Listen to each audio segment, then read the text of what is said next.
Pilings.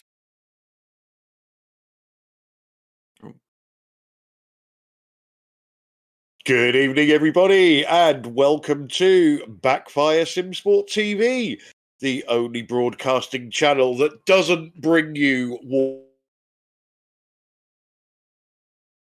We have tonight the next level E-Series Lamborghini GT3 Cup, round 5 from Road America. In the booth with me tonight, I have Mr. Pete Bingham. Good evening. Good evening, Clyde. Good evening, everybody. I have Mr. Tyler Newitt. Good evening. Hello, everybody. And on the cameras and doing all the wizardry is Mr. Sam Boozing. Good evening. Good evening, everybody.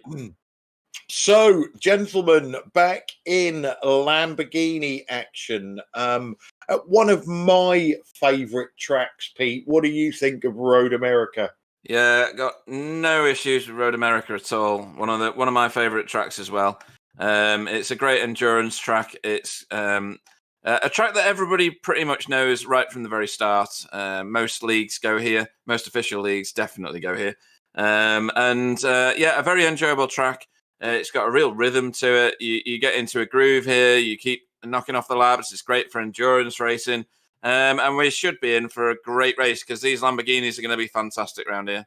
They certainly are. Tyler, what are your experiences with Road America? It's a fantastic track. I think it's probably in everybody's top 3 North American road circuits. It's just great for good racing and fun driving. I mean, it's got it all. There, we see him going through the carousel right now. Super unique corner, and there's so many different ways to do it. And I've seen real drivers take it lots of different ways. It's and then they head into the kink, which is another super unique and really difficult corner. So I think we're going to be in for some great racing. The only disappointment I have is that Bill's not here to tell us how he got the barbecue nickname about 5 times on the broadcast. So you say, carousel, very unique corner. Not a very unique name, though, is it, Pete? No, every American track has one. Yeah, we're in America. We're at another track, and it's got a carousel corner. Yeah, you always get a carousel. You always get a kink. Yeah. You generally get a sweep. Yeah. So let's just have a quick look at last time out. So there was a few penalties given out after the race, which changed the finishing order. So Jelly Bean has withdrawn from the series because he accidentally cleared one of his black flags. Maximilian Paul, he did a false start, didn't wait until the green, so he got a 20-second penalty. And apart from that, we had Bukima, number 95, got a 20-second penalty for an avoidable contact. Will Egby, we don't believe is with us tonight, was another one that was pinged by the stewards, as was Mr. Stoop. So it ended up that the official race, and I'll just do the top 5, gents. Jonas Wana was first. Sam Koitart got promoted up to second. Maximilian Paul down to third. Boudouin Custer fourth. And Sam Holt in fifth. So that has tightened up the standings. So top 5 again. Max Paul currently leads David Plasman by 1 point. They're on 84 and 83 respectively. Sam Holt is in third place on 72. Jerome Vatlet on 58. And Perry Pinkanen is on 54. Into the team standings, Gazx Racing Team are walking away with it with 42 points. Racecraft Esports in second with 16. Airborne Racing in third with 12. Bingo by Simtag EMG in fourth with 9. And simcontrols.eu in fifth with 7 points. Now, I've just heard Discord dingly dongly, so we will now welcome Mr. Bill Switzer to the booth. Hello, I just got up from my nap, sorry. Yeah, well, to be honest, Bill, you haven't missed a lot. Obviously, you can see they are currently in the qualifying session. We've just run through incidents and standings after the last round. Okay. Now, I asked the guys what they thought of Road America. They both hated it. What do you think? Yeah, I doubt that. Well, it's pretty well known. This is probably my favorite, if not one of my most favorite tracks. It really has a lot to offer. It's nice and long. It has all kinds of conditions, and that's where I got my neat nickname, Barbecue. So I gotta like it. It's really racy. It's I think a good track for this event we're gonna do today. Well, I'm glad you reminded us about your nickname because I'd actually forgotten. So you're the one that came up with it. Right, guys. So where are we? We're just over 5 minutes into the qualifying. We've got the usual suspects at the top at the moment. Jonas Vanna is currently sitting on provisional pole with Max Paul in second and Sam Holt in third. Some shout outs on the chat. Martin Brennan, Stacey the Stripper, Ailas, I think, Jerome and Justin. So welcome to the chat, guys. Welcome to everybody that's watching us at the moment. Don't forget to give us a like and don't forget to join in the chat. It can be quite fun. Bit like Ross Yost there, having a bit of fun with his drifting. So, Tyler, there are multiple places that you can attempt moves around here, and we've seen in the past that these Lambo drivers are not backwards at going forwards, are they? No, indeed they're not, and you're absolutely right. There are quite a few good opportunities to make an overtake happen. You've got the run into turn 1. You got a nice long straightaway leading into it. The run down into turn 5, which is really turn 3, it has a nice long straightaway leading into it and big heavy braking zone. So definitely opportunity. Similarly, you can get a good run into the carousel and get a better line on somebody and get a pass done through there. But you have to make sure you're single file by the time you get to the kink, because if you are side by side through the kink, somebody's going to be having a rough go of it. Similarly, Canada Corner, another definite passing opportunity for any of these drivers should they get a good run through the kink and have an overlap into the braking zone there.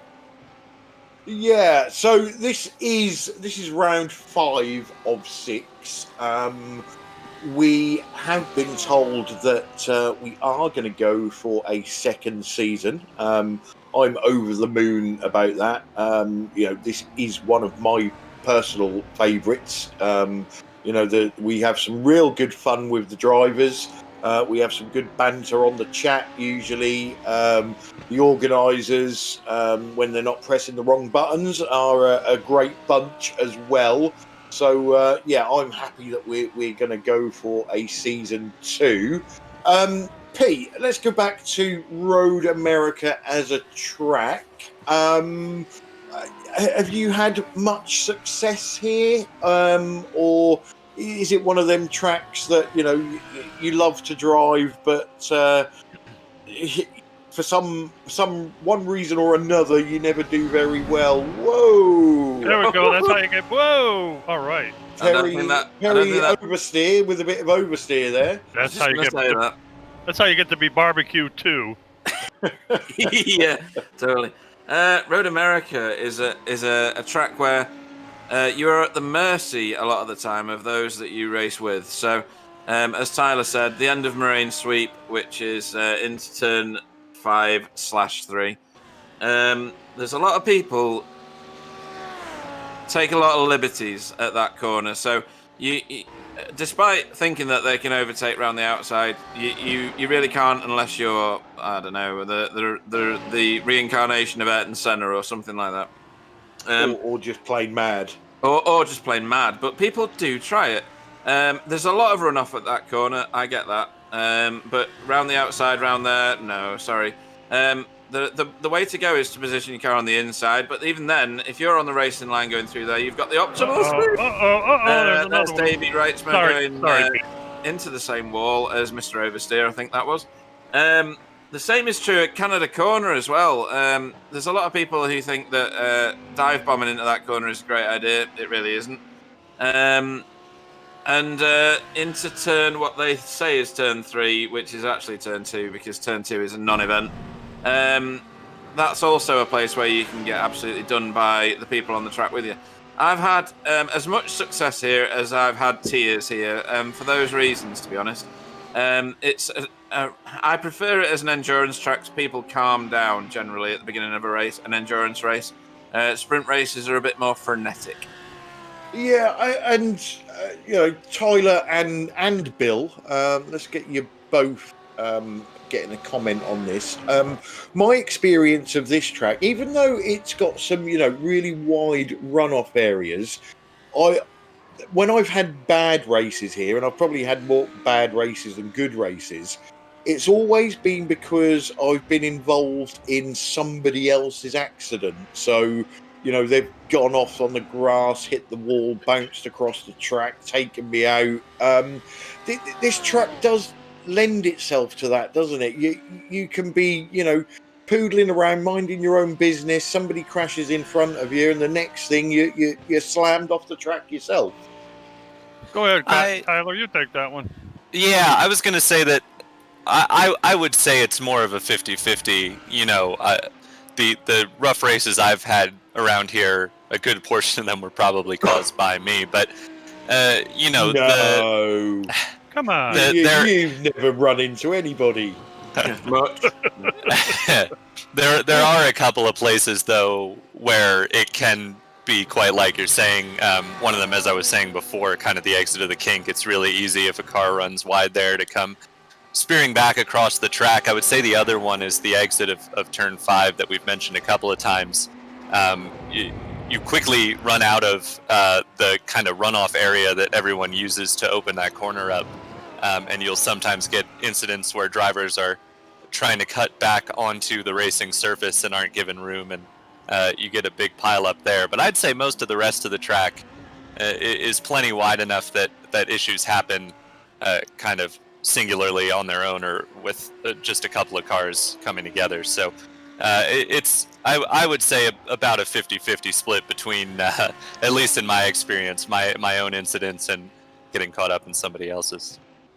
And Bill, anything to add to that? Yeah, I just wanted to add a couple things. I think, Clyde, what you were mentioning, getting caught up in somebody else's mess. I think another reason that this place can really hurt you as an innocent bystander is because there's not a lot of slow areas on this track. You're usually going pretty fast here, and when you go off the track, and come back on, you're still traveling at a pretty good pace, and unless you're like a magician, it's sometimes hard to miss those guys coming across, or you may not even have a chance anyway. It's as I said, it's a relatively fast track. You go off, and of course the grass is like England. It's like ice here too, so it just you don't have a chance. What Tyler said is very true, especially that turn 5/3, whatever you want to call it, down there at the end of the Marine Straight. If you get off in that black area, I think that's where you're talking about, kind of that overrun area. If you go too far, too, and go in the grass, there's like a pole vault. God, you jump about 20 feet in the air. They got some kind of big bump in there or something. But, like Pete said, that's a tough place to pass, too. It's usually somebody gets hurt or two people get hurt going around there banging into each other. But it's still a great racetrack. I love this place. It's a shame it's in Wisconsin, but it really is a great place. So we've got just over a minute left of qualifying. Jonas Vanna is still sitting on provisional pole, and either very confident or he's gone for a poo because he's in the pits. Max Paul is trying his hardest to close the gap, and there's only just over a tenth in it, and it'd be good to go on board with him actually, and there we go. Wow. Yeah, go on, Pete, we'll let you talk us through a lap. Yeah, so we're about to tuck into the turn just before Hurry Downs, which is the little short straight that we're on here. It's very fast, and there's a good overtaking opportunity, but it's a block one into this corner. You can run very wide very easily there and oversteer the car into the left-hand wall. Then where Tyler was talking about, which is the carousel, you see how wide he drifts there, and what Tyler was talking about was inserting your car on the inside there and blocking them out. Then we got the short straight here, which you power into, and see if he lifts. He does, into the kink. You don't want to run wide there, because that's a one-way ticket into the wall on either side of the track, to be honest. This is Kettle Bottoms leading into Canada Corner. The session's gone checkered. This is a second gear corner in most cars. You can run out wide here, and he does. Takes a little bit of curb, and then we're in Thunder Valley at the moment. Take this left hand. Don't take too much. There's a 1X out there somewhere. It's a little wide. Yeah, third gear into the last corner here, and then fire it as fast as you can up the hill. Now, taking the pit lane here is a bit of a challenge because it's uphill, it's fast, and you've got to scrub all that speed off before you actually get to the yellow cones, which is also a bit of a challenge. But these guys are very experienced. And he did it, guys. He did it, guys. That is the pole position time. Hey! Wow. By quite a way as well. By 3/10. Wow. Well, by 1/10. Sorry, 1/10. I was looking at his wrong time. I was being sarcastic. Yeah. I think he appreciated your tutelage there, Pete. Absolutely. He was listening to every syllable. I'll be back shortly, guys. Won't be a sec. Yeah. Matter of fact, Maximilian Paul, if I recall, has done pretty well in the prior races we've been to with these gentlemen already. He certainly has. He's definitely a class racer. Yeah, currently the points leader, as we mentioned earlier, by 1 point over David Plasman. Wow. I think he's been kind of in that category of drivers that just about everyone in this series is, where they've had consistent pace but kind of can't get out of their own way sometimes. We've seen a number of drivers who have, won races, but they're not up there in the championship standings because they haven't had the consistent wins and top fives that they need to. Yeah, I think possibly David Plasman is the only one, isn't he? He's not been setting tracks on fire. Whoa, Sam! Whoa! Wow, he saved it. Wow, good, well done. He's not been setting tracks on fire, but he's got those high up position and bagged the big points. Yeah, exactly. Yeah, and not many in the league have been able to do that. So it'll be interesting. You'd expect Road America to potentially be one of the cleaner races on the circuit for a lot of these guys, but there's never any guarantees, and we could certainly see some trouble for any of the front runners here. Sam is continuing to push in the pit lane. It's like he's practicing for his drifting. We've had 37 cars set qualifying time, so we've got a big grid and a hectic race coming up. Turn one, it can be a little bit naughty on the starts. Normally, by the time they get into the technical section of the track, they tend to have sorted themselves out. What's tricky about the start is you often can't see more than a couple rows in front of you. I mean, visibility is always bad when you're gridding up for the start, but because you're cresting a hill, you can't see the leader, so you're very reliant just on the cars in front of you, and you often see those kind of accordion stack-ups that end up taking out multiple drivers because they just can't see in front of them. Exactly, and you see drivers snatching the brakes, don't you? Because they're not expecting the car in front brake lights to come on, and they panic, hit the brakes too hard, lose the back of the car, and then there can be a big mess behind. Wow, this is one of the older tracks. We're gonna have a 4-mile pace lap. Oh boy. Okay, the grid is up. Starting on the pole, Maximilian Paul in GasX Racing Team. We saw it on screen, as a matter of fact. Second, Jonas Wanner, GasX Racing Team. Third, Ricardo Rumkema from Kart Academy. Sam Coutart in fourth, Racecraft Esports. Fifth, Sam Holt, Airborne Racing. Sixth, Jort Vikwan in, I think that's York Von Vic, isn't it? Anyway, Kart Academy. Yep. 7th is David Plasman. Can't read it. Sim Controls. Okay, Sim Controls Europe. 8th is Ross Yost Volante Racing. 9th, Jeroen Vetley in Sim World GT Racing. 10th, Cass Brinkhausen, Next Level Racing by S3. Okay.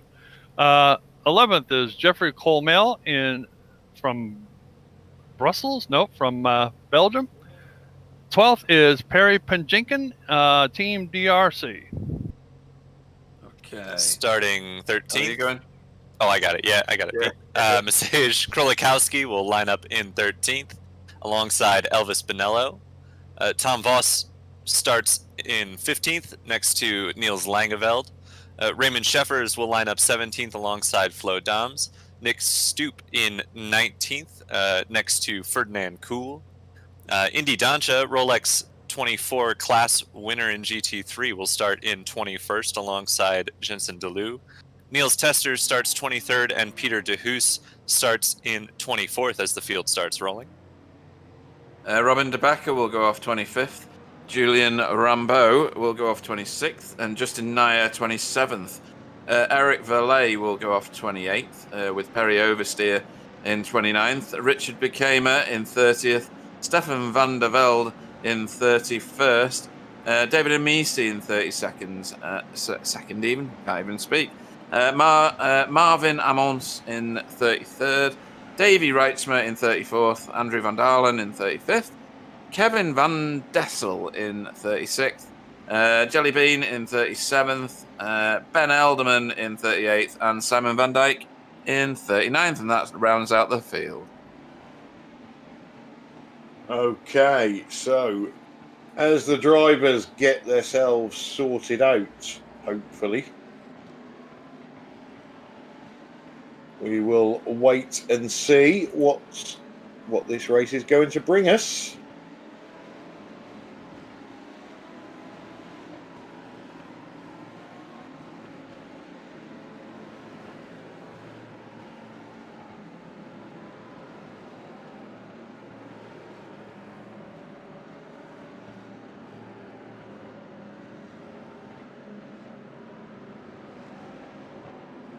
Yeah, so this is another quite a long outlap, isn't it? It's one of the older tracks, and when they updated it, they didn't update where the rolling start would go from. So it's 4 miles minimum. And the two Gazex boys, were they in the same colour Gazex car last time out? They look different for some reason, the paint. Because they're both yellow now, or whatever that greeny, yellow, goldy colour is, and I'm pretty sure that they were in different colours last time, but never mind. I think you could be right. Yeah. Did we just go off the track there? Very likely. From my seeing things. What the hell happened See, there? the way I see it, Bill, the very first Lamborghini was a tractor. So these guys are channeling the original Lamborghini when they go off track. That's what's happening here. Oh, they want to furrow the sand traps, huh? Yeah. Yeah. They made, I think it was 1 kilowatt engines or something like that in the tractors that they originally made. Sorry, is that the sound of snoring? Hello?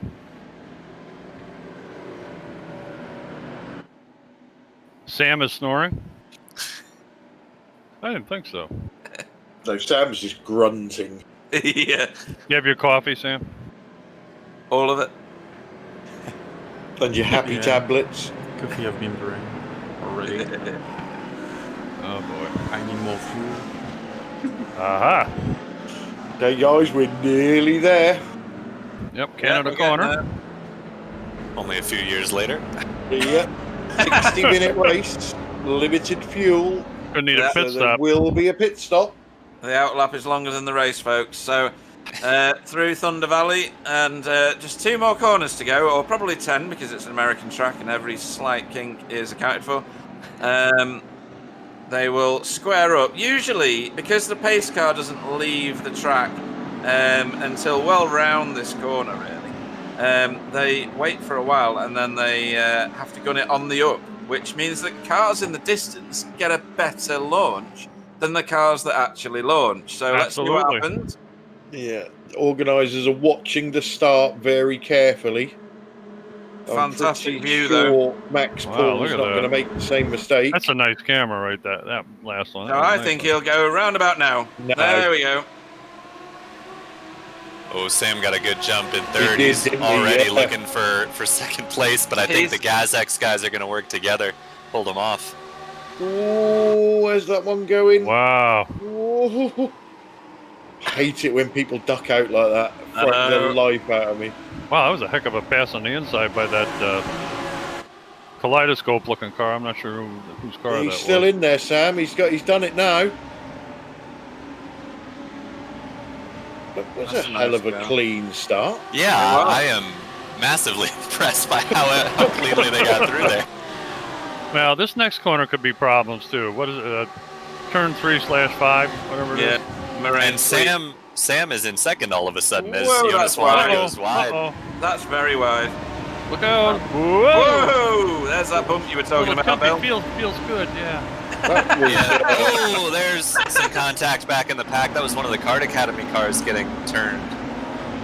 what happened to Jonas there? Because that was wider than a wide thing that went wide. On wide day, I yeah. believe he was trying to outbrake Sam Coitert and miss his braking spot Outbreak yourself, yeah. and tried not to hit his teammate.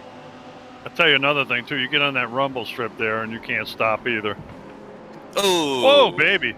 Oh, yeah, we had a couple little lifty doos there. And there was more happening further up Oh the road, my I believe, goodness. as Oh well, my between goodness. another one of the Kart Academy cars.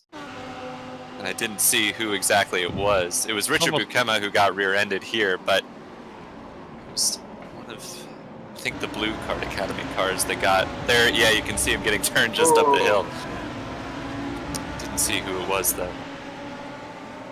Oh, that was messy, wasn't it? Sorry, I'm having to watch it secondhand because my replay's on a different camera. Uh-oh. Oh, dear. no. Whoa, Oh, that's and a who's that mess. coming through full speed? Whoa!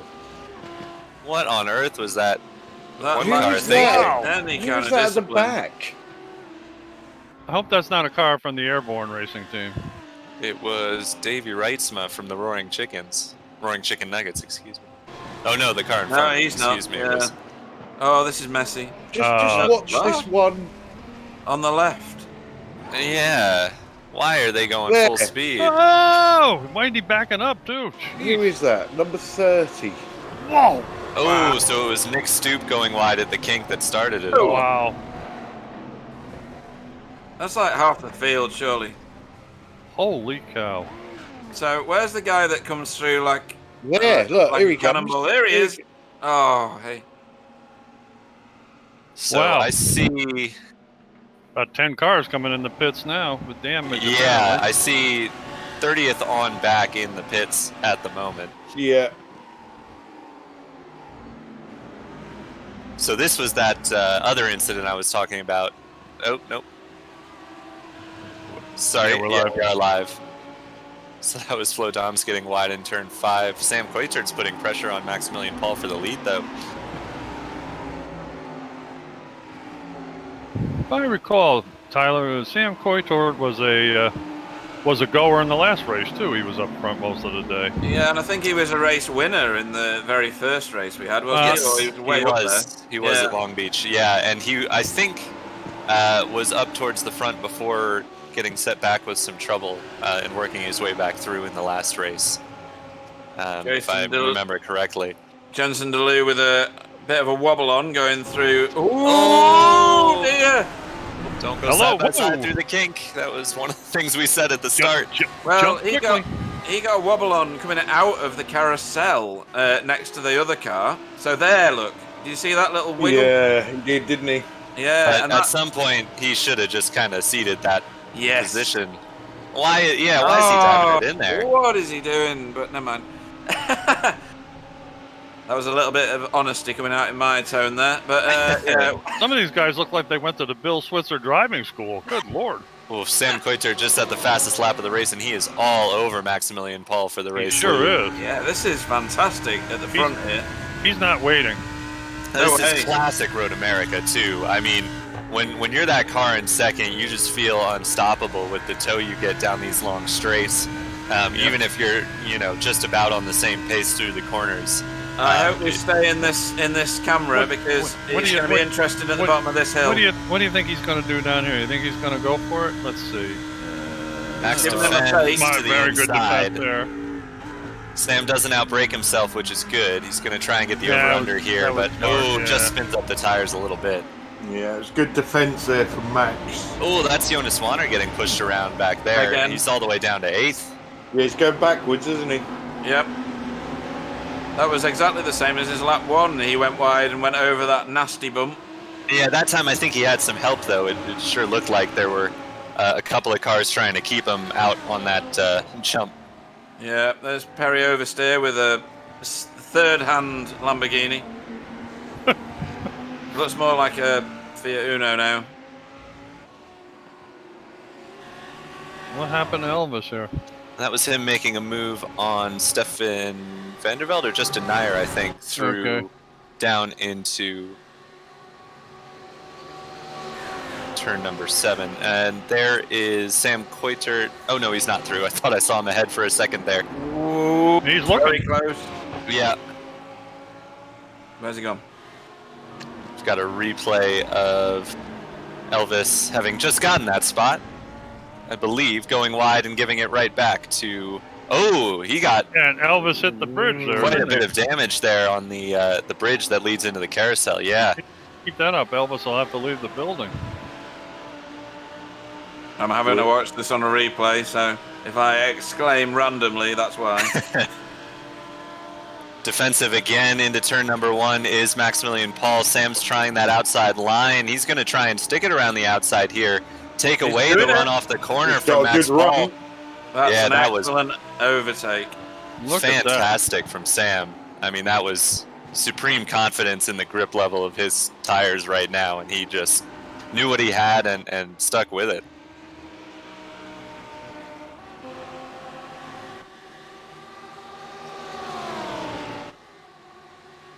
This is a busy bit of tarmac right here. Oh, I guess. So this is still for the lead. And now it's a 3-way fight, and Maximilian Paul might be getting done into turn 6 here. Not quite, though. But he's on him, like white on rice at the minute. Now, one of the Van Wyck guys is right behind Maximilian Paul now, isn't he? R21. So Jonas Wanner is... Well, he's got one position back. Oh, and there's another. uh-oh. Sam Holt went wide. I guess. That's everybody's done that at some point. That corner is just so much tighter than it looks. Yes, it is. You feel like you can carry a lot more speed than you think, and especially you can carry more if you clip the inside, but if you miss it, you're just out of luck and you went wide there. And the worst part is the exit doesn't have any extra stuff out there. All they got is gravel and grass, so you're in trouble. Exactly. Yep. Yeah, I think Sam Holt's about to get mugged by that yellow Lamborghini. He's got a lot of overspeed. That's a Stacy model, isn't it? Yeah, that's He got Niels. Niels. Niels Oh, Whoa, Langeveld. look at this. 3 wide going up through Thunder Valley. Oh, my goodness. So Sam Holt manages to keep that, and Niels falls into the clutches of Maciek Krolikowski. Interesting message that's just come through on race control. Any Yeah. drivers that use or used a fast repair will be disqualified. So evidently they were mistakenly allowed a fast repair, and some of the drivers who were involved in that early wreck took it. Oh, goodness. Well, a lot of those cars are damaged. I believe they're virtually done if they can't use a fast repair. Yeah, that is the rules of the series, though, but Oh, okay. I have to believe some of them didn't even realize it was there and just didn't bother unchecking it. So that's a that bit of could a be, tough yeah. break for drivers who did take that fast repair. I did see a message come through before race start, which said no fast repairs available from Jellybean. So don't know what that's all about, to be honest. That's probably what he meant, that you can't, in other words, you can't use it, I guess. Right, so the drivers would have been aware that they aren't allowed to use them. But yeah, just looking at the race information, it does say drivers can have unlimited fast repairs available. So that would just have been a mistake in the race setup. But with that message coming through before the race start, these drivers should have known to uncheck it and not take it. Yeah, Perry Pinyakin, I'm going to go with. I can never get that name right. He's got quite a lot of damage to the front right-hand side of that car. It's a bit of a snarl on the front of it. I feel like in the very first race, Perry came and told us it was Heineken like Heineken. So Yeah, I think that's you're what right. we've been going with. But Well, let's do that then. Yeah, that's easy. We can do it Well, that let's way. just go with Heineken. That sounds good to me. Anything with 5% written on it sounds brilliant. What Okay, a so cool name. looking at Jonas Vanner's inset picture there, he looks like a very small person.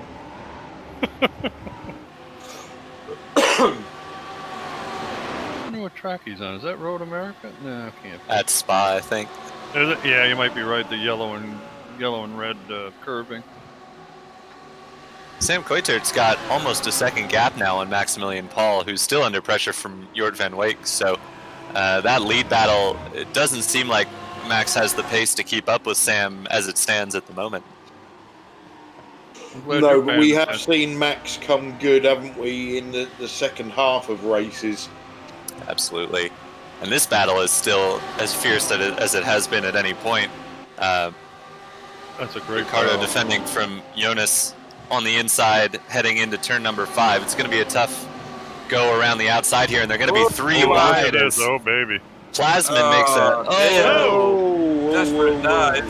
That was Yeah. Oh, no! Oh! Whoa. Oh, that's... Whoa, That's where's Jonas Werner. gone? What the hell happened to that? I don't know, I but think he... in his iRacing, he probably flipped over the fence and disappeared into the void. But Looked like he got snatched by an alien or something. Yeah. Okay, the DQs are happening, guys. Here's the So- replay. yeah, I didn't think it was all that bad a move from David Plasman. You know, he was pretty much clear by mid-corner. The problem was the Kart Academy car there turned in Yeah. as if he turned wasn't him, there. yeah. And then, Well, he he had to actually- turn in at some point, though. of course he did, but, you know, it didn't have to be then because Yeah. he wasn't going to I run think if wide. it was balling, that would have been a strike. Kinda like Back to the Kinda like Back to the Future, didn't it? That little smoke trail when he left. It did, yeah. I don't think we'll see him again, because if he's not got a fast repair, I think that Lamborghini is well and truly done. I would certainly think so, yes. Oh, who's Uh-oh, this? there's Niels some Tester's smoke. had some trouble. Quite a lot of second-hand looking Lamborghinis on pit lane at the moment.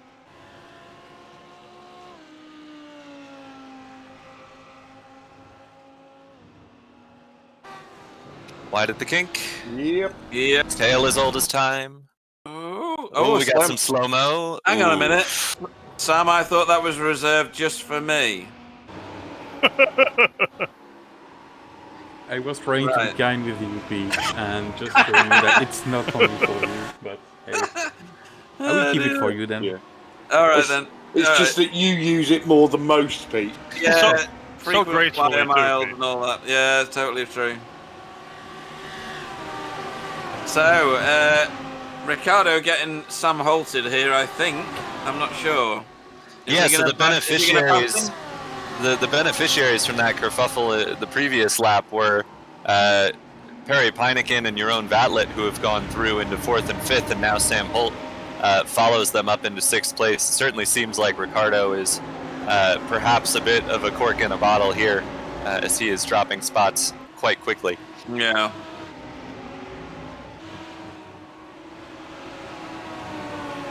Yelvin just put some messages across the screen about that it had been mentioned before the race that anybody uses a fast repair will be disqualified. There's no fast repairs, and of course, I guess he's getting some slack some flack from some of the guys at the moment. But it is what it is. It's right, yeah. David Plasman, after that bit of contact, he's dropped down to 16th. No, that's too bad. Yeah, fortunately for him, it didn't look like his car was badly damaged at all. No. In fact, seeing the replay, it looked like the contact was more netcode than anything. Yeah, I think it just took him so long to get turned round that he's ended up losing a massive amount of positions. Yeah, but if he's going to want to hang on to his championship chances, he's going to need to start working his way back forward, given Maximilian Paul currently sits second in this race. Little Apparently, salute to Ben Edelman, who's up 15 places from his start position, so good on you. David Plasman's nose is kind of bollocks, though, isn't it, a little bit? Front of his car was crashed in, yeah. All of them do, Bill. All of them. Sam Holt continues his recovery past Perry Pinick in there into turn number 1. Yeah, he's very capable, isn't he? Yeah, he's been moving forward since he had his little run wide at turn 6 earlier on, or turn 8 rather. But his car looks, at least, to be relatively untouched. Oh, hang on, that's the next level. Level. Yeah, off in the background there. Yep, channeling the tractor. That's what that is. Kaz Brinkhausen. Kaz Brinkhausen, yep.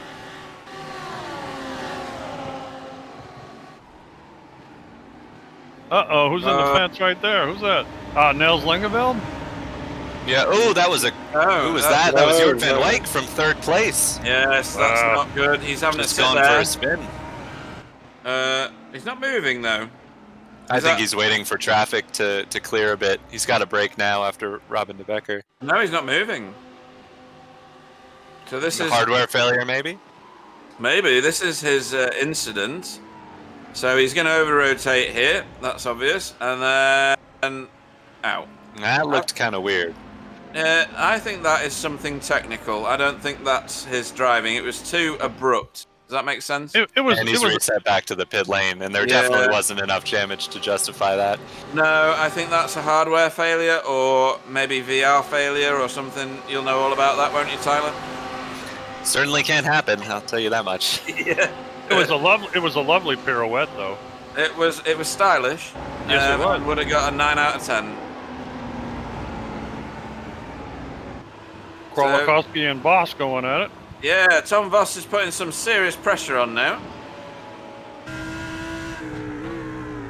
On board with Tom. 3rd gear, that last corner. Oh, that's a good launch from Mashesh Krolikovsky. Yeah, the last corner is pretty much the one corner on this track I've never been able to figure out. And there are people who can just sail the car, carry mid-corner speed, but then still get a good run off. And for me, it's either a trade-off of I compromise the mid-corner to get the exit, or you compromise the exit to carry the mid-corner speed. Yeah, so I'm always impressed by guys like Message who can carry that speed through the final corner here. You know, you were absolutely correct. That is probably one of the most deceiving corners to really get right. It's almost impossible, really.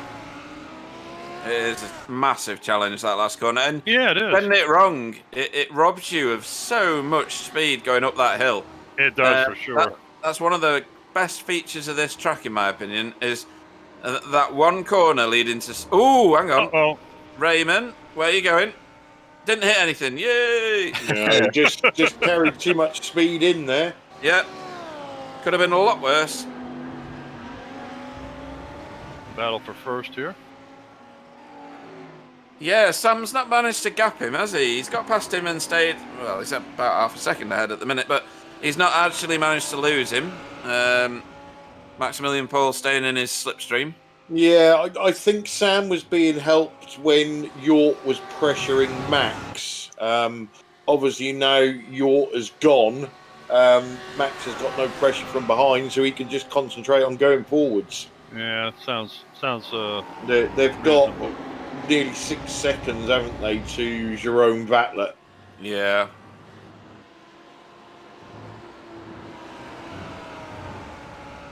We've lost Davy Rietzma and Jort van Wyk is gone.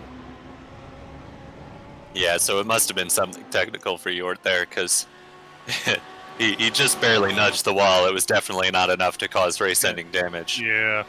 Something going on there for sure. Yeah, you're right. Anybody good at Dutch to read Martin's message? I was just looking at that. I was trying to work out what it could possibly mean. Come on, Sam. Half of your country speaks Dutch. Let's have that. I'm not part of that half. Oh dear. Fail. We all have Google Translate available to us, so I'm going to go ahead and Yeah, you do your worst. I'm going to have a go at that as well, just to see what it comes up with. Yeah. Because it might say, sometimes Google Translate will come up with, my auntie looks like a horse or something like that. we enjoyed you despite everything. Better next time is what Google Translate is telling me. So. Oh, that's your Van White then, is it? Potentially, or one of the Kart Academy supporters. Yeah. When Erwin is saying a pedal failure for Yort there, so definitely was hardware as we suspected. So it wasn't their takeaway order then, no? Oh, a pedal failure. Right, okay. This is Tom Voss still working on Mercedes. Oh, no. Well, at least he straightened him out. Yes, yeah. Oh, that's damage. Yeah, so there was definitely contact between Tom and Message there. So Tom tried the over-under here and nearly had it done, except Message got just a little sideways. More than a little. Yeah. Yeah, and so that was initially I thought Tom had turned him and then straightened him up, but no, it definitely looked like Message just lost Tom, it there. Yeah. In fact, Tom Niels has been nearly pushed onto the grass a couple of times by defensive moves into Canada corner, and it's one of those where you could argue that that's the racing line, but it's a bit of a tough argument, and it can be very frustrating as the driver behind when someone's defending aggressively like that. And I've seen it happen to Niels twice now. I think it was one of the airborne cars defending before. It might have been Sam Holt. I think it was Sam Holt. Looking at Niels' inset picture there, I wouldn't argue with him. No, he looks like he can break rocks with his bare hands. Yeah. He can hurt you. Maximilian Paul is caught right back up to Sam Coitert as we still watch this battle between Niels and Ricardo there. That car was inside the other car.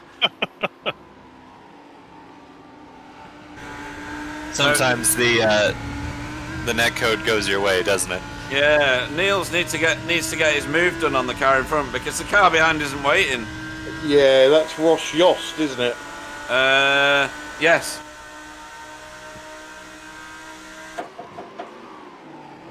Who's Come in. knocking on the door? Oh, sorry, I've got a visit from Shelby. Ah. Oh, Niels finally got the run. Hey, that was no, he well didn't. executed. But Whoa. Door banging. Not quite. That was pretty clean. Oh, look how close they are.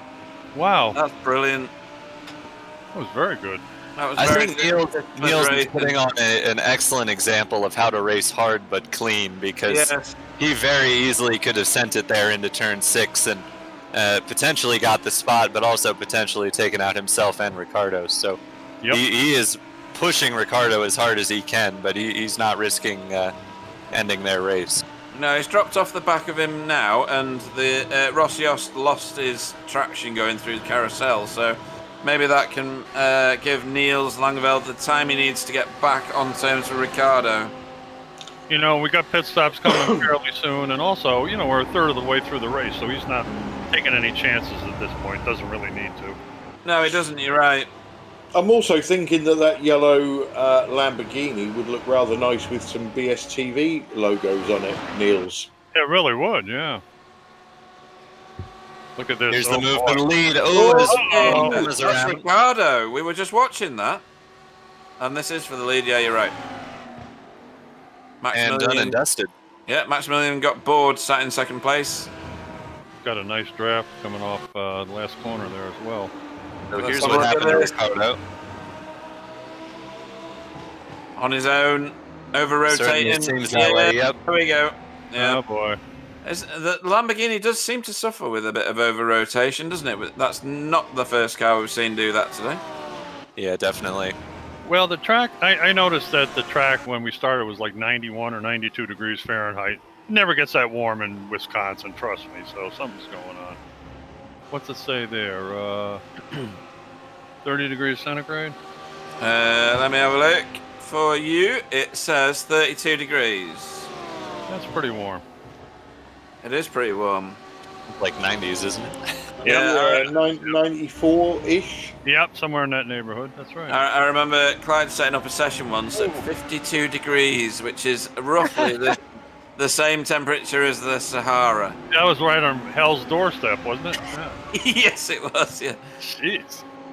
It's called Death Valley racing Grand on Prix. the surface of the sun. Oh, hang on. Over Plasman under. really wants to get by Flo Doms here. He's been over and under and backwards and forwards trying to get by him, but Flo is putting up. Here we go. Here we go. defense. Oh no! Shut the door. There we go. This is good. This is another exhibition set of maneuvers, isn't it? Ooh, This big is just- lift. Big This lift. is just more classic Road America. This is why everybody loves this track. It Yeah. just produces some really, really excellent battles. A late drop to second gear and then off up the hill through Thunder Valley. Hear the tyres screech going round there and then into the last corner. Who's going to get the better drive? Ooh, it's about 50-50 that.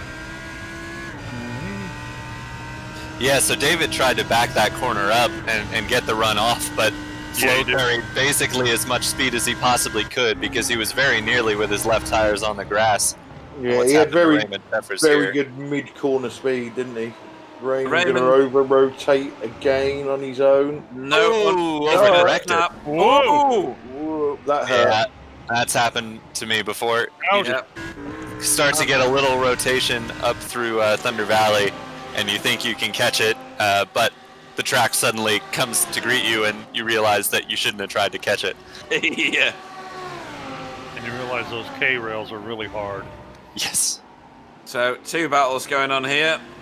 Tom Voss with Look at the, whoa! Masha Hey, Mike ended up on top of the Kolikovsky. hill. Yeah, and right behind He them, might have it. I think he's Jeffrey got him. Colmel. Took him a while, but Tom Voss is through. Although, hadn't he gotten through before, so Massage must have gotten by Yeah. once He again. will have done it. Flo Dams again. He's not done it. David He's not done it. Plasman. That's the wrong side of that corner. Oh. Oh, has he done I it? think he's done it now. Oh, he's gone around the outside. That's something that takes cooperation, I think. Yeah, I'd say so. So into Carousel they go, and out of Carousel is this mob here. And just looking at the race time, it seems like just about everybody is going to be splitting this race in half for running the tank empty. Nobody trying the early stop here. Apart from the cars that were absolutely mullered on lap 1, 2, 3, and 4. Yes. Yeah, only one car has been in somewhat recently. That was Raymond Sheffers in on lap 12, but we saw his incident, so that was not presumably not regular routine service. But we do have a pit taker now. It's Tom Voss as he's dropping down the order. So probably the first of the scheduled pit stops. Tom out of, I think he was running in 8th place when this cycle started. Yeah, and since the start we have lost Julian Rambo, Richard Bukema, Davey Rietzma. Oh, that's not good. That was Plasman. That and was Flo Doms. Plasman. I thought I better stop talking at that one. I don't know whether there was contact. It didn't look like it. It really didn't. I think there was contact earlier in the corner. All right, let's have a look. Like to me, but let's see. Turn 1, this is. Oh, you're right. Yes, Yeah, it was a late lunge by Flo there. I think so as well.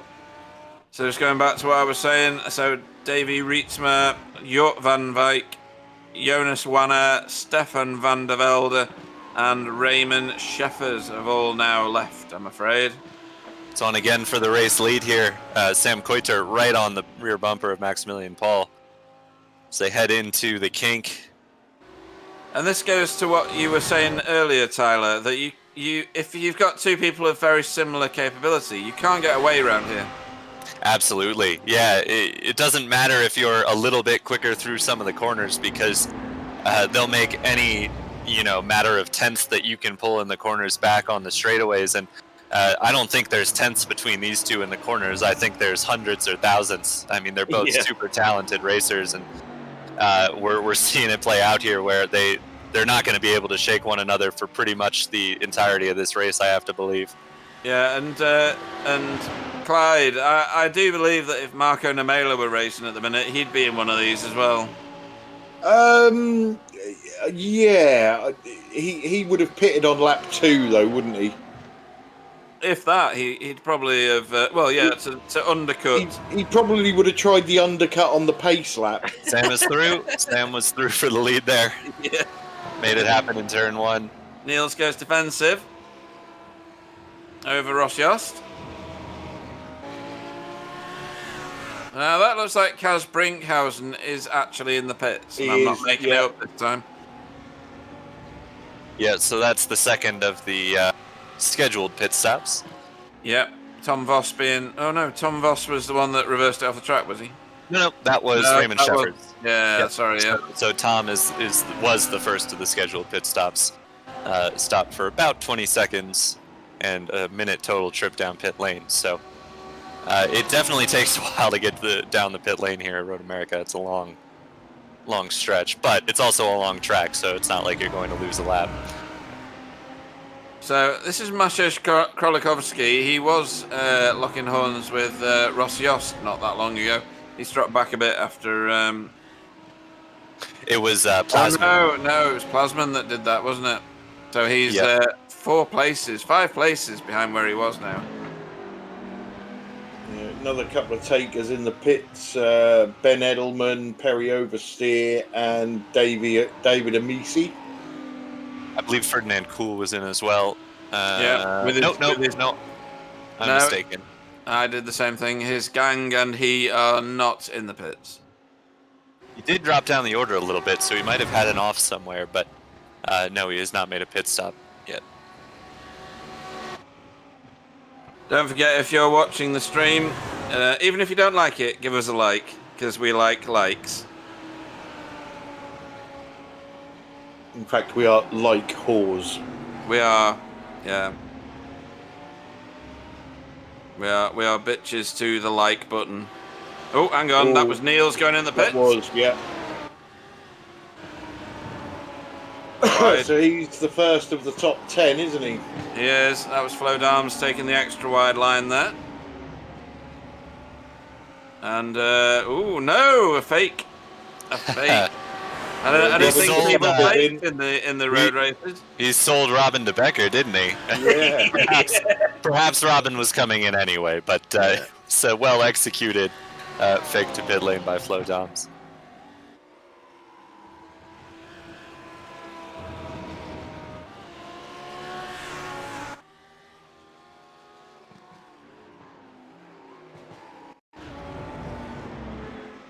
What's going on here? David Plasman out of Thunder Valley, over wide and over rotating. Oh, wobble. Don't hit the wall. Don't hit the wall. No, he hasn't. Ouch. We were talking at the start of how consistent he's been. That's why he was up front in the championship. But Exactly, I think he's had his race to forget, I would say. I'd agree with that, and so would he, I think. I think we may... we've lost Jordan Reinders now as well. Where was he? I think he might have just been a spectator. Oh, was he? Could be wrong. No, I think you're right. I think you're right, yeah. We're even losing spectators now. So this is Kaz Brinkhausen out of the pits and trying to take positions. That's a very shiny looking Lamborghini now. And his inside picture giving a cool thumbs up. Yeah, we've not seen a next level incident, have we? Well, tonight? Usually they're all on the same, 3 inches of tarmac, aren't they? Right, Yeah. top guys are all in. Not Sam Holt. He continues on the front stretch. But everybody else up front on now 7 cars in the pit lane.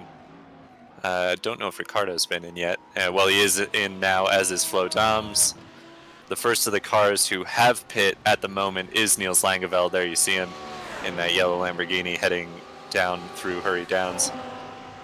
Yeah, I think in the background I saw Kaz Brinkhausen going very wide through the kink, but he managed to catch it. I think he did get overtaken by Tom Voss, though. Who's this? Maximilian Paul. We're watching. Revving the car up already. But Sam Coitert speed him out by a ways. Goodness. Ooh, loads, yeah.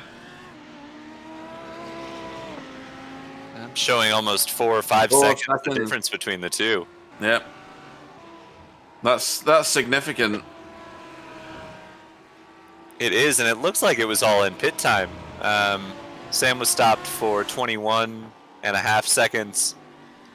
Max was stopped for 24, so that's 3.5 seconds just time stopped in the box. I don't know if maybe Maximilian, I saw he had a little scrape on the right front. Maybe he was taking some repairs, and that was the reason for the longer stop, or maybe he was just playing it safer with the fuel. Maybe Sam is under-fueled. That could be also. It's unlikely, given it seems in line with what everyone else was doing. In fact, it seems a little longer than what everyone else was doing. Most drivers in the 19 or 20 second range, so Sam with 21 should be well good to the end. Yeah, would you get a required repair without a meatball? No, I don't imagine it was a required repair. It's potentially just an optimal. You can get required, or at least you used to be able to get required repairs without a meatball.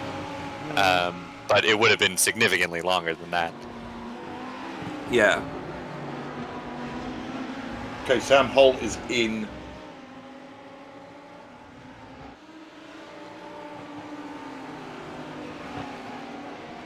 So that must be at the very end of the fuel window then.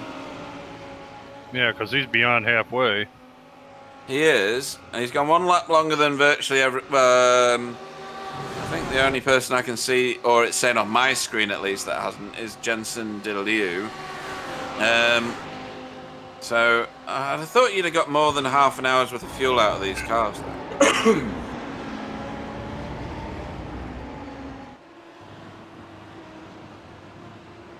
Well, I don't think half hours. Well, I guess it could be. Never mind. I'm gonna. Well, they are fuel limited, remember? So. Yep. Oh, Sam Holt.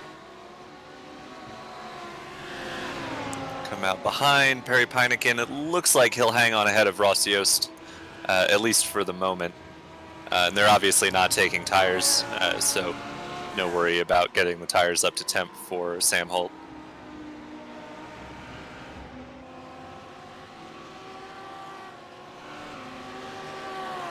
Who's the car in front of Perry Heineken? Jeroen Vatlet. Yep. So there's quite a lot of damage on the right front of that car. I don't know whether that'll affect the aero on it. That, I believe, is a lapped car. Yeah, that's Peter de Hoys.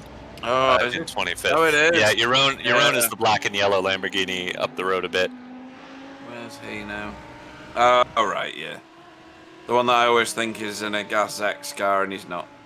There he is, right there. Glad I didn't tell everybody that. Yeah, Jeroen's been in third pretty much since Jort van Wijk had his incident.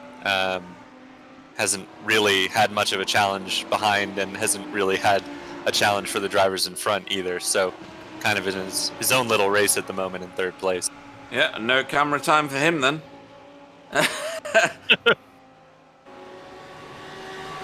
So, Sam Holt's really putting it down now, I think. He's closing in on the back of Perry Heineken. Very quickly, actually. Very quickly.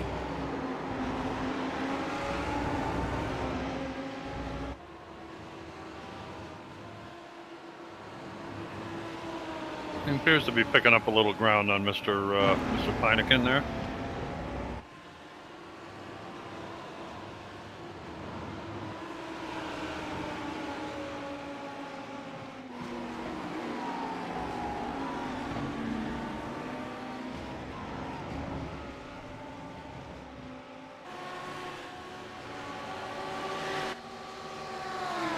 And here he goes. Yep.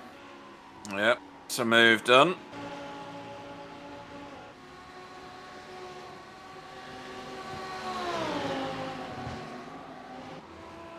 Kaz Brinkhausen trying the same move, but not getting the same result. No, there was a lot of grip around the outside of that corner, wasn't there? Do you guys remember before they fixed that corner? If you tried that, you'd be in the Oh, grass. Yeah, David totally. Amisi out in the weeds. Yeah. Little wide in the carousel. Happens to the best of us. Either way, he's still like 12 positions up from where he started, so that's the result for Somebody's him. going to cry here. No. No, that's all fairly clean, to be fair. There's a Back on the comeback. inside. Yeah, Tom Voss tries the crossover move and gets it done. Wow.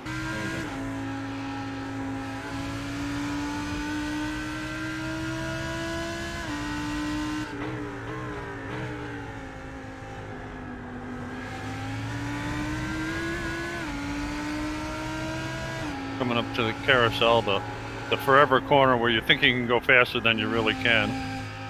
Maximilian Paul really hasn't been able to eat into that lead that Sam Koisert holds at all. In fact, he's lost a little bit. He's the last losing couple time, laps. yeah. And I know he was sat behind Maximilian Paul for a while, but Sam Koiter does have the fastest lap of the race. It's not by a great deal, I get that, but it was his last lap, so he's absolutely nailing it right now.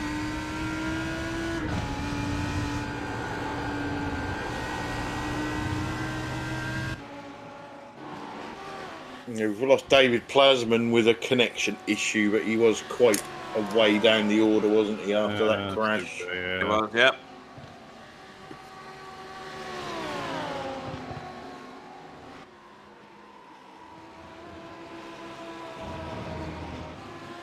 Harry Pyneken holding on to a top 5 in behind Sam Holt here, and actually Sam is helping him pull away from Ross Yost, staying in that tow. They've got about a 2-second gap now over Ross in 6th place, so Perry will probably want to stick with Sam as long as he can.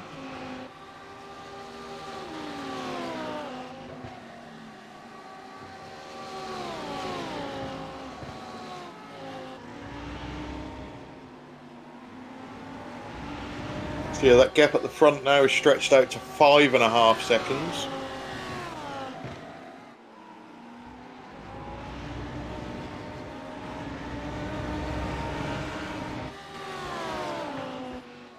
We've got about 17.5 minutes to go.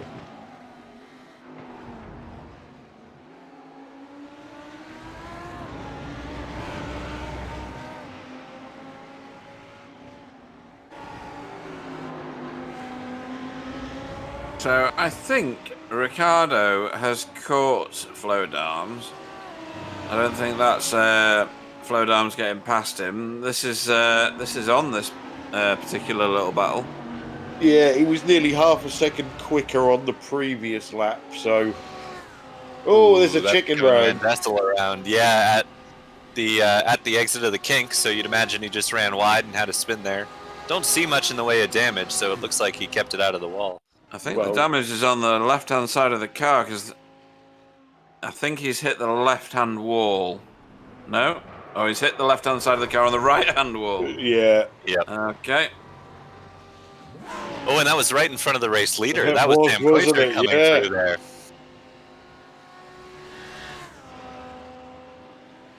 Yeah, that's not going to just rub out with some tea cut, that. No, it is not. And Sam is still lapping quicker than Well, we're not going anybody to see that anywhere from near Sam's point of view. Whoa! He didn't lift, did he? No. No. Utter confidence, straight through. No messing. Oh, here we go. So that is Ricardo doing a move on on Flo. Flashing at the chicken nugget car behind now to get out of the way, because it's absolutely mullered. Look at that car. There's not a straight panel on it. Bless it. Between Flo Doms and Sam Holt, it feels like a airborne car has been in just about every battle we've seen today. But this is Kaz Brinkhausen on Tom Voss yeah. again. This has been going on for a Whoa! I think, unfortunately, there Tom Voss lost it on the exit, didn't he? That's exactly what happened. Yeah, just got a little sideways through turn 6, and there was no margin for error with Kaz sitting right next to him.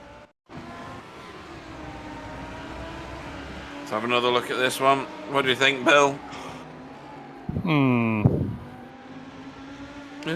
Yeah, he did. He kind of got, when he got off onto the rumble strip, he kind of got a little bit sideways and got into the side of Kaz Brinkhausen. Bill, do you not think that he actually picked up speed once he got on the grass? Oh, yeah, that's ice, I'm telling you.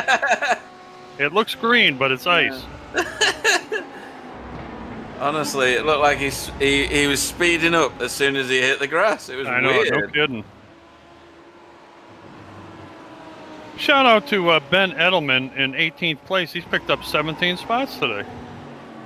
Yeah, he was one of the first ones into the pits, I think, as well.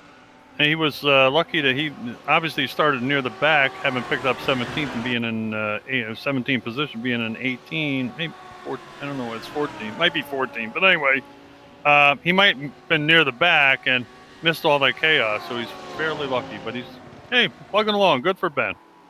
Obviously dodged quite a lot of carnage, because a lot of the carnage was kind of 2/3 of the way down the field. So he's obviously zigzagged his way through the car body parts and on his way through. Yeah, he probably had to exercise his sphincter muscle a few times there, but but fortunately he missed most of it, hopefully.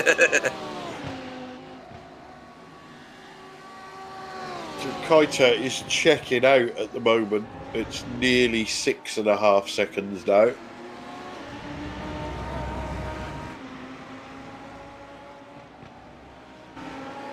Well, Tom Voss is about to get some attention. So Jeffrey Coleman's doing some really good lap timers at the minute.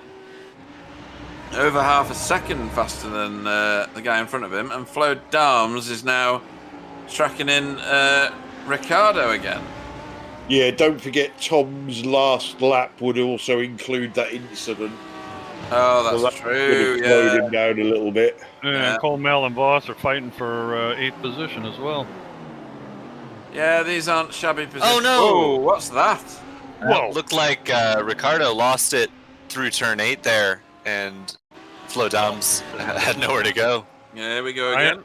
The famous outside lose the edge of the road syndrome. Maybe. No. Oh, he lost it mid-corner. Yeah. Yeah, he just over-rotated. Too early on the gas, too greedy, I think.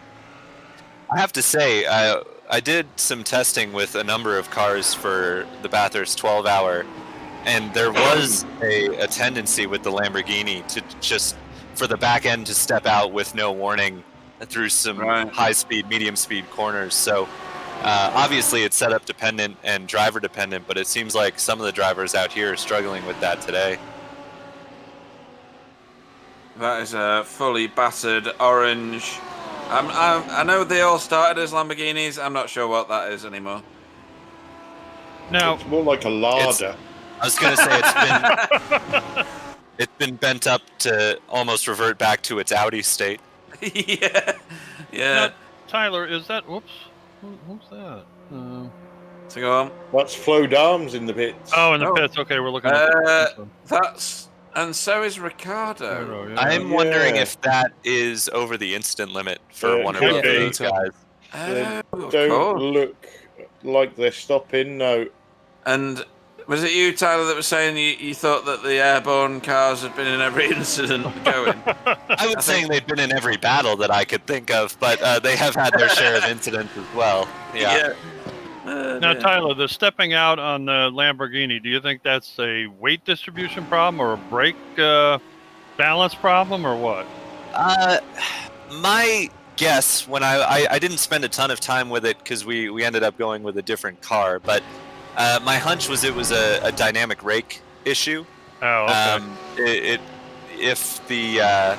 So it was very dependent on the kind of track cambering and how the elevation changed with the track, plus how soft you had the rear. It just seemed like the rear could pop up and you'd suddenly have a lot of rake in the car and it would just kind of lose the rear. Okay. It could also have been diff related, because I did a little bit of playing around with the diff as well, and it seemed to help some, but it might have just been fixing the issue through a different means. So not really sure, but if I had to take a guess at it, I think it has to do with kind of dynamic ride. Okay. Just seen Tom Voss has been disqualified. I wonder if he took his fast repair accidentally. He did. So that'll be another driver falling victim to the fast repair. He is dropping down the order quickly. Disqualified for fast repair. Just came up from Simon Van Dyke. And he says, I didn't. I swear. I also swear, but it's a family show, so I'm not going to tonight. So this is Perry Heineken closing in on Sam Holt.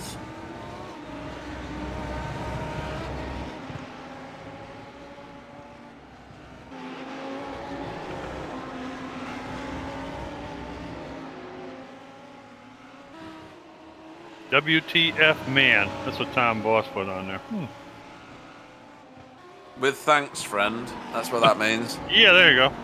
In your pit stop. Sorry. We have the footage. Uh-oh. Busted. Ricardo continuing to fight for positions, but it seems he keeps finding himself fighting for lower and lower positions, as now he's working on Eric Verlet for 14th here. And he's got Ferdinand Kuhl. No, that's not Ferdinand behind him. Ferdinand's further down the road. It's one of the... is that Elvis, or is it one of his teammates? I think that's Elvis Bonello, isn't it? It's certainly one of the cars from that team's stable, so there's Ferdinand without much of a front. It was Elvis in behind them. I want to call for the FAC Auto Tech team. Yeah, I want to call Ferdinand uncool right now. What a cool name, Ferdinand Cool. I don't know what happened to Ricardo, but don't have him anymore. What do you mean? So Ricardo might have had He's been DQ'd. Oh, he has. Oh dear.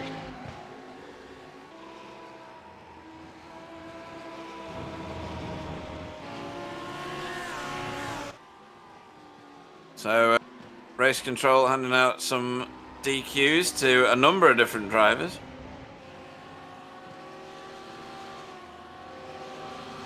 Well, obviously Tom Voss is not a happy man, but hey.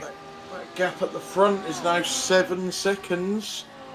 Yeah, he's stretching the lead. So at the minute we have Sam Coiter with a 7-second lead over Maximilian Paul. There he is. I think this is down into Hurry Downs here. You can see Maximilian in the background there. Who has a bit of a gap to Jeroen Vatlet of 4 seconds. Then we've got Sam Holt just behind in 4th place, and hot on his heels is Perry Heineken. Sam is pulling Perry towards Jeroen Vatlet. Those two have closed, not dramatically, but they have closed on the 14 car in 3rd place, and Perry's managed to stick with Sam all the way forward. Yeah, Sam is, his last lap was, call it a 10th faster. So he is definitely faster than Jeroen Vatlet at this point in the race. We have about 6.5 minutes left. Unbelievable. Wow. Where'd that time go? It was so fast, doesn't it, Bill? Oh, that second half especially. Wow.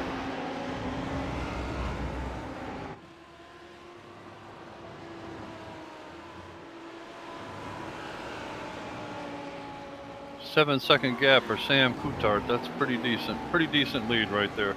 Yeah, he's only got himself to beat, hasn't he, at the moment? That's for sure. So if we got a little over 6 minutes, what have we got? 2 or 3 more laps, maybe.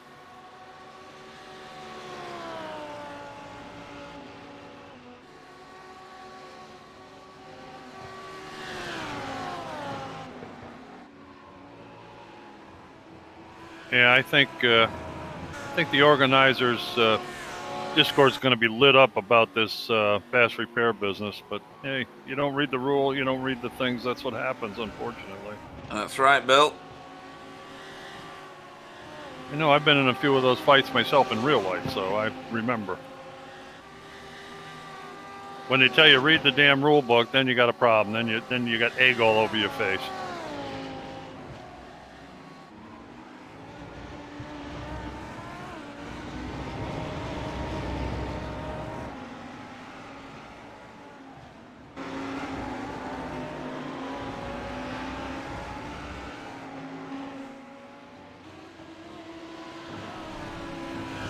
I think these some of these Lambo drivers should get a drive-through for having the searchlight switched on. Oh, I agree with you, Clyde. I agree. They should be disqualified for that damn thing. I like the endurance lights. I know I'm in the minority, but I You like hate that them. thing? yeah, I think it looks cool. Really? Yeah. Compared to what? Maybe at night. What the hell are you running in the daytime for? Does it look cool compared to shell suits from the 1980s and 90s? Leisure suits, yeah. Or searchlights on the Bismarck.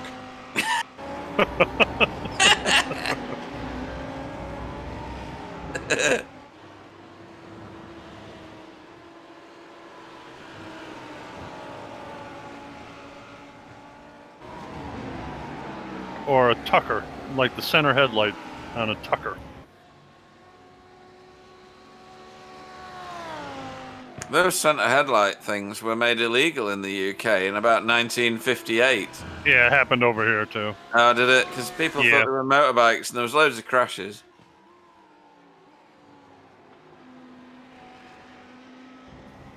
Old man Tucker was way ahead of his time. He wasn't an old man; he was a young man. But the headlights actually changed with when you steered the car in the direction you're going. I mean, you're talking about 1951 and 2. That was really pretty neat engineering at the time. Yeah.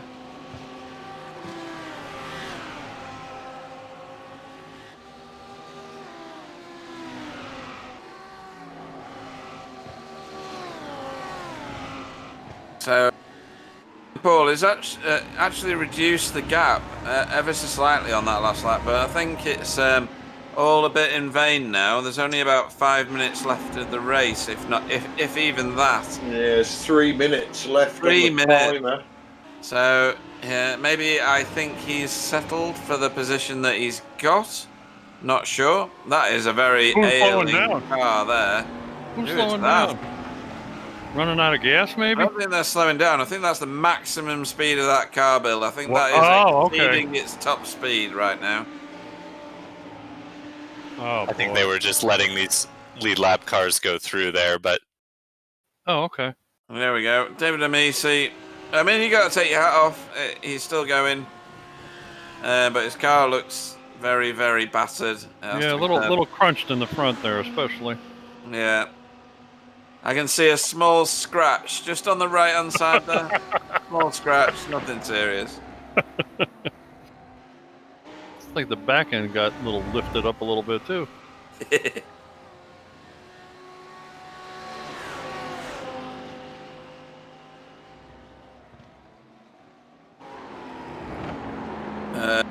So, this is Masha Krilikovsky behind Jeffrey Colmel. And they did almost identical lap times last time round. Amazing paint job on Krolikovsky's car. I tell you, whoever did that had a headache after they were done. Oh, my goodness. When you look away, all the colours are still there. Yeah, exactly. It's either a headache afterwards or a fit before they started. Yeah, right. Good Lord. And that's weird. They've just crossed the line 1/100th apart, as in top speed. Oh no, they haven't. So, oh sorry, yeah, Masha is quite a lot faster. I'm reading it wrong. 4/10, nearly half a second. He's on him now. I was reading their top laps, which are almost identical. So sorry about that.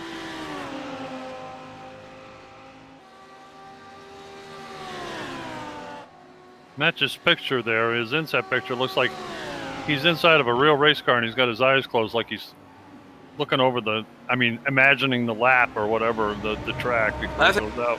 I think he's having a nap. Yeah. Might be a nap. Yeah, it could be.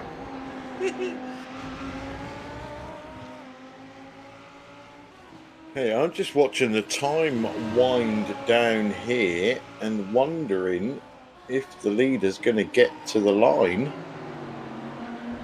I don't think he is. I think this is the final lap. Right, okay. Okay.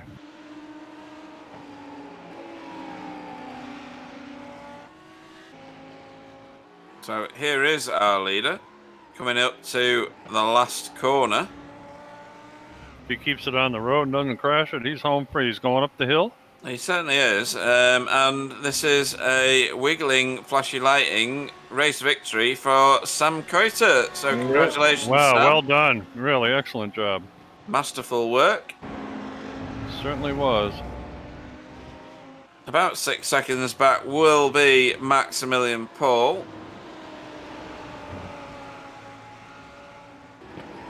These two are still thrashing it out here, though. I don't think he's going to get enough draft up the hill here to do anything about that position.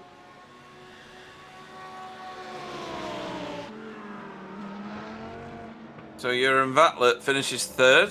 Congratulations to him. Sam Holt comes home fourth. Wow. Yeah. Perry Heineken in fifth.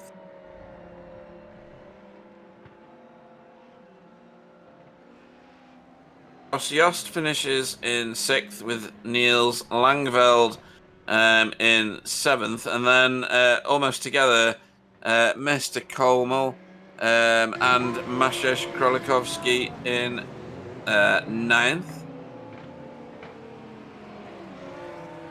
And we'll go through the rest of the finishing positions when everybody else crosses the line.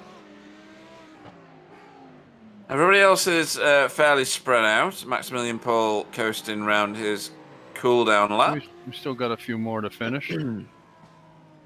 Ferdinand Cole, Ben Edelman, Duluth.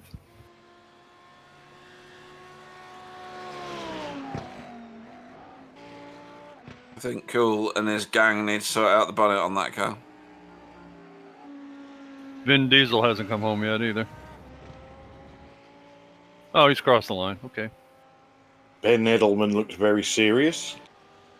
Looks like he wants to hurt somebody to me.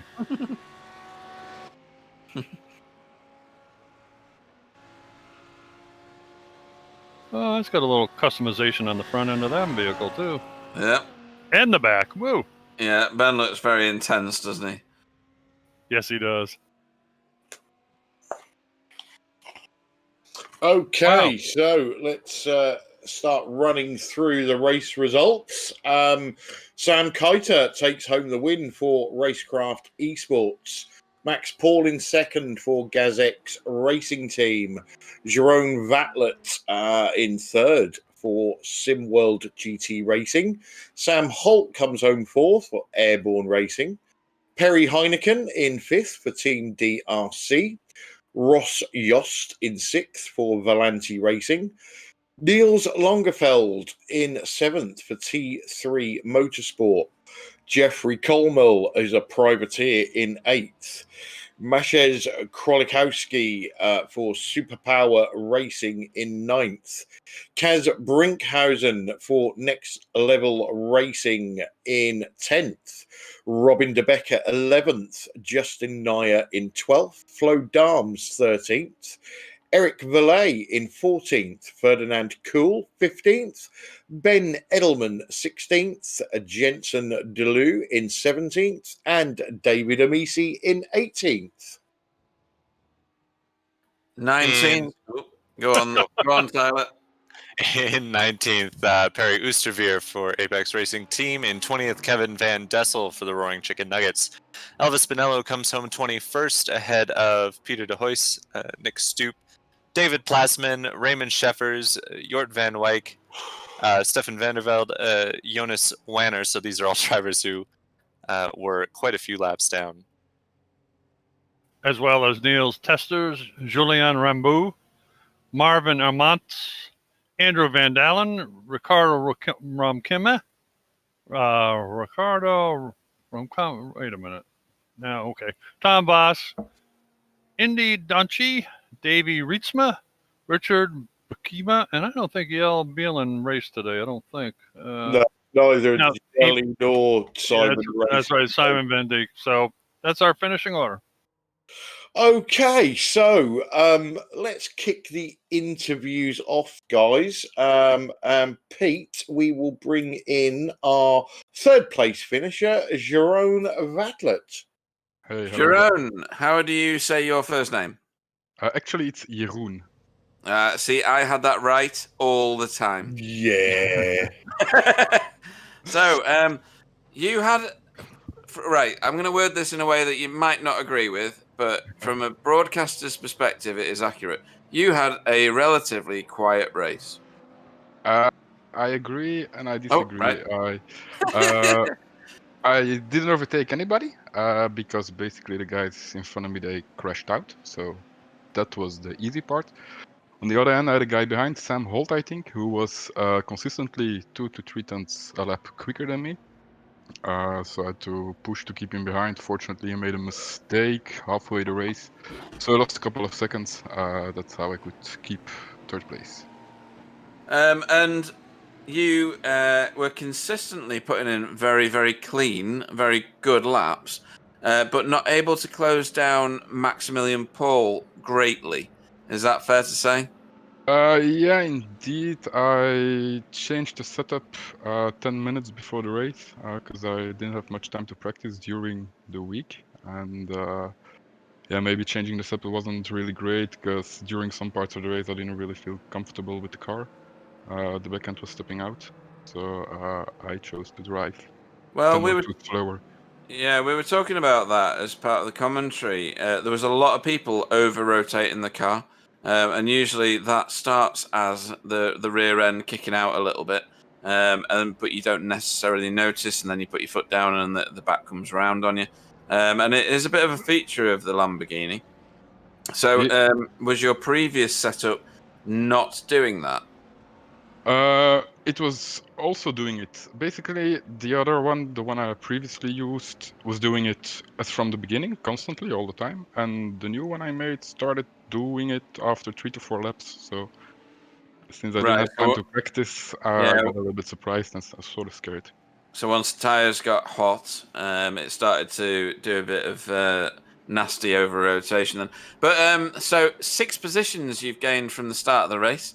That's nothing shabby. That is that is something to be very, very proud of. Is Road America a track that you like then? Yeah, actually, yeah, it's one of my favorite tracks, alongside Spa and some others. Yeah, I quite like this track.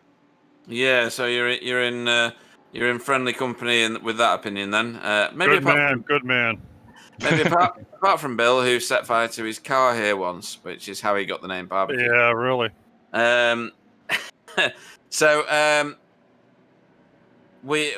What's your opinion of your race performance tonight?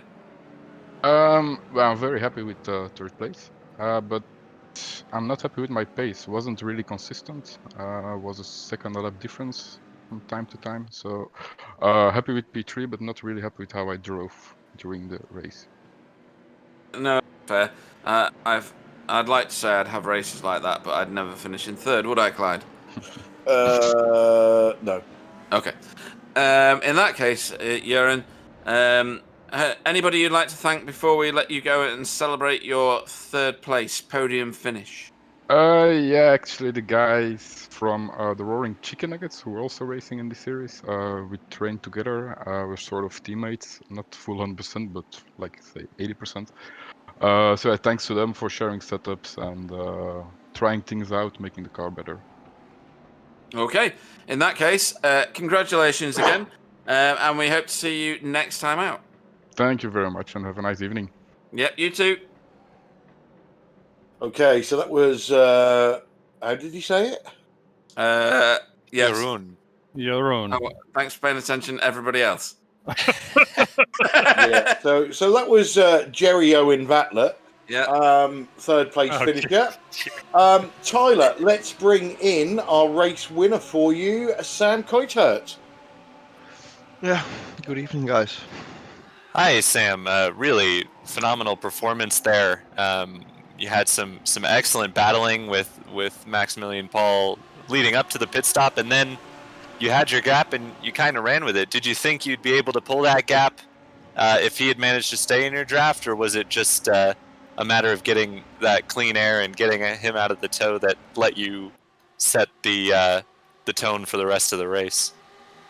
Well, I especially thought in the beginning when I was in the lead, I had to clear the slipstream because it's just powerful. You gain like 2-3 tenths when you're behind someone, and as we all seen, three long straights where you can gain. So on one point where they were long behind me, I just thought I can save the tires a bit till the end. That's way better to do, and I think you also saw that in the telemetry or the relatives. I mean, I could push way more in the end. I was a bit close on the X's on the end, but did all kind fine. Yeah, certainly. Did you feel like you were going to have the pace coming into this race that you ended up having today? Is Road America one of those tracks you like coming to, or was it a surprise to find yourself towards the sharp end of the field? Well, it's not my favorite circuit, but it's not too bad, you know. I expected from myself that I'm here, driving at the top, so good bad or bad track for me doesn't matter then. Excellent. And obviously it's been a bit of an up and down season, and if I'm not mistaken, you did miss a race, so a bit of a ways out of the championship. I see you were tied on points for 5th coming into this race. Do you think that's out of reach as we head to the closing stages of this season, or are you going to keep pushing and trying to claim that top spot? Well, it's not my goal to be champion or something, but every point we can take, let's take them to the end and see where we end. Like I said, I missed a race, and one race just didn't go as planned, with a bit of damage here and there. So, I got 1-0 result, and we'll see where we can end. I mean, as long as Maximilian is taking steady points, it's hard to come back there. Yeah, certainly going to be a tough road, but I think I'm just doing some mental math, and you should be up now in 2nd or 3rd once this is all said and done, with the troubles to some of the front runners today besides Maximilian. So definitely not totally out of the question. Do you have anyone you'd like to give a shout out to before we let you go, Sam? Yeah, of course, always my team. Always good practice with them, and still gaining or improve on myself there. So like you said, shout out to Racecraft, and don't forget to give them a follow, Racecraft Esports on the Instagram. Fantastic. Congratulations once again, Sam, on your race win, and we will see you next time. Sam Coitert, everybody. Yeah, good evening, boys. Ciao, ciao. Okay, so race winner there, Sam Coitert. So, last but not least, let's bring in our 2nd place driver, Max Paul. Welcome to the booth. Hello. Hello. So, let's talk about this race in 2 halves. So, first half of the race, we was watching an absolutely fantastic battle between you and Sam. You seem to be trading places every lap. Yeah, the first half of the race was more or less a slipstream battle. So the one who was in the slipstream was always able to attack or to stay really close. And yeah, when it came to the pit stop, I lost a bit of time, and in the end, going off the slipstream, therefore I lost the race. Yeah, so what went wrong in the pit stop? Did you just overfuel the car? I have to check because I'm not sure what happened there. Okay. But The unfortunately, it was a bit of time there. Yeah, I think we saw that Sam's pit stop was probably, or the actual time stopped was about 3 seconds quicker than yours. And obviously he didn't run out of fuel, so maybe that's what it was. You didn't take tyres, did you? No, I didn't take No, tires. no, I didn't think so. I did. And obviously, as you said, second half of the race, Sam's away. You've got no slipstream, and he was slowly edging the gap away.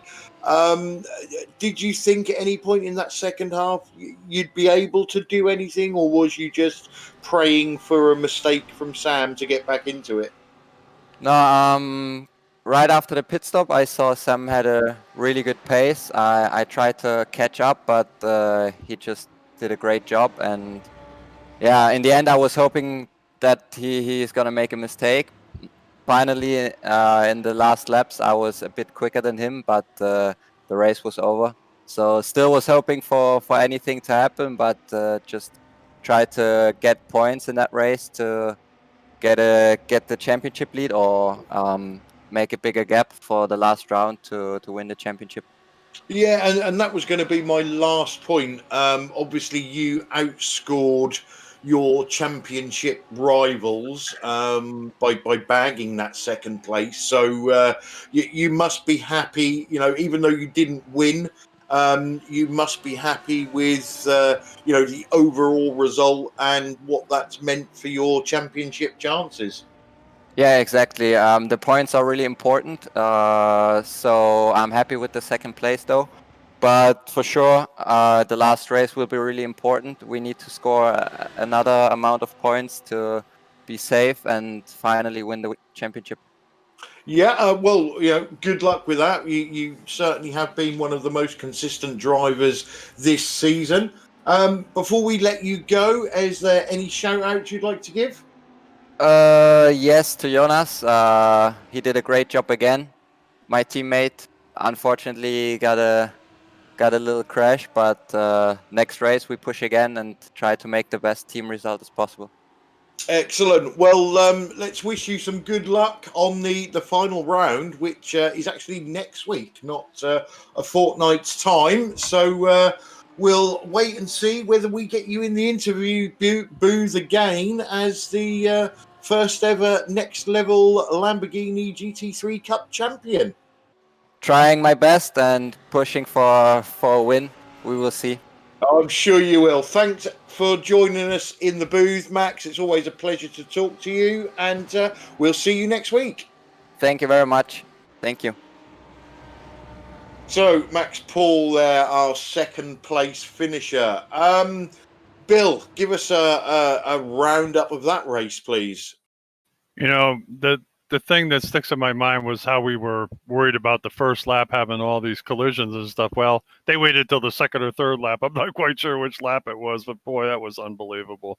It took out a lot of players, unfortunately, but I think this is absolutely a great series. I really enjoy this. They've got a lot of good drivers in here and all through the field. I mean, you got battles going, even on a place that can spread out like Road America. There were like Voss and those people fighting with each other. I mean, not fighting, but, trying to get ahead of each other. And just, it was excellent. It was wonderful. It was great watching and looking forward to next season. And I'm looking forward to the championship. It's kind of nice. Max pretty much has it sewn up, but it's not in the bag, which is really nice. So looking forward to watching that next week. And as I said again, great series on a great track. Had a lot of fun. And we'll see you next week sometime.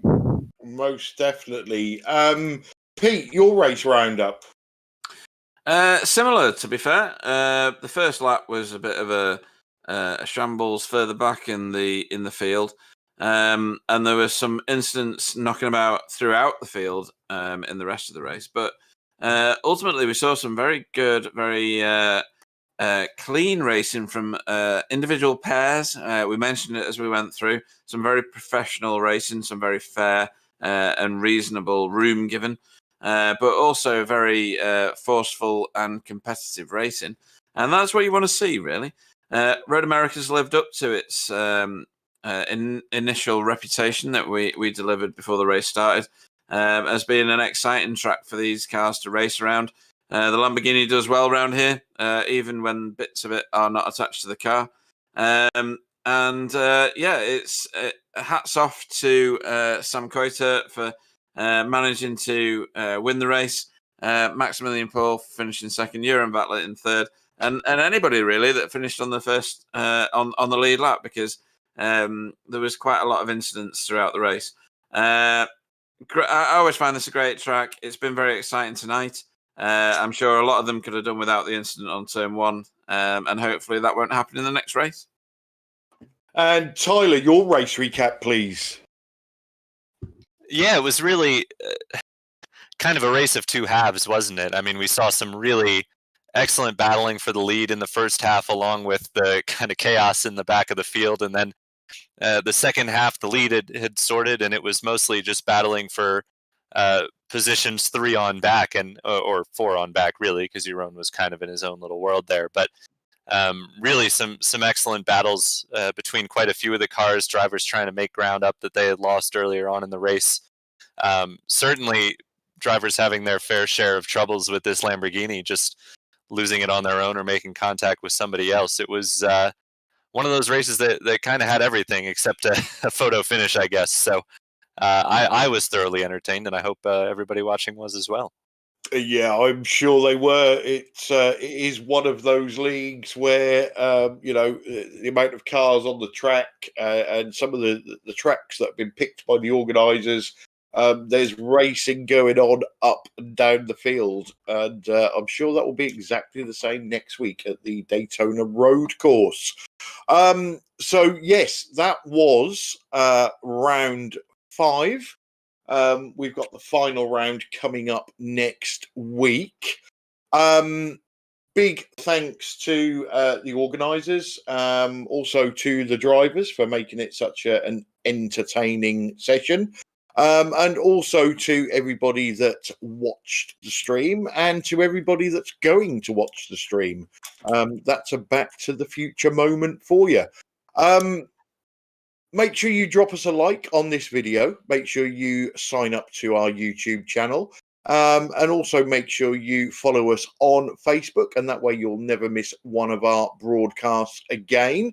Coming up for you in the very near future, tomorrow we are back with round 5 of the ISRC Endurance Championship from Interlagos. We will be kicking off around midday UK time. Wednesday, we're back in GT4 TCR action with round 10 at Interlagos again. So that'll be a track, guys, that we or especially me and Bill, will get to know quite well. And then next Friday, we have got the final round of this series, the next level Lamborghini GT3 Cup, and that comes to you from the Daytona Road Course. And obviously, we will be hopefully crowning a provisional champion after that race, because we know there is a lot of post-race stewarding going on.